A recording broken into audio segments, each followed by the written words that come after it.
Satpur Ambad link रोडवर सुरू असलेल्या पाईपलाईन टाकण्याच्या कामापुढे एक गंभीर समस्या निर्माण झाली आहे। पिण्याच्या पाण्याची पाईपलाईन फुटल्यामुळे दिनांक 29 नोव्हेंबर रोजी पहाटेपासून लाखो लिटर पाणी रस्त्यावर वाया जात होते।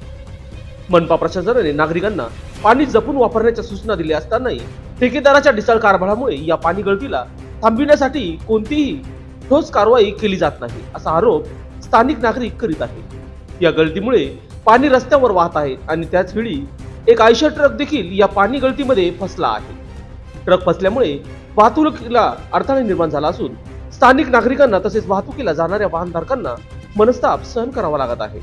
रस्त्यावर पाणीच पाणी भरलेले आहे, पण याकडे कुणाचंही लक्ष नाही।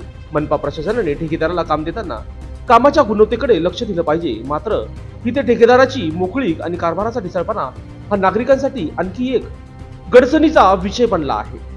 लोकांचा सवाल आहे, ठेकेदाराच्या अशा कामावर मनपा अधिकारी कारवाई करतील का, हे पाहणं आता महत्त्वाचं ठरणार आहे। नाशिक महानगरपालिकेच्या या कारभारामुळे नागरिकांमध्ये नाराजीचे वातावरण आहे। पाणी वाया जाण्यामुळे नुसतं आर्थिक नुकसान होणार नाही, तर पर्यावरणावर देखील त्याचा प्रतिकूल परिणाम होऊ शकतो। यावर मनपा प्रशासनाने तात्काळ लक्ष देऊन ठेकेदाराविरुद्ध कडक कारवाई करणे आवश्यक आहे, अशी मागणी नागरिक करीत आहेत। याबाबत कोणतेही ठोस कारवाई होईल का, हे देखील भविष्यात पाहणे महत्त्वाचे ठरणार आहे।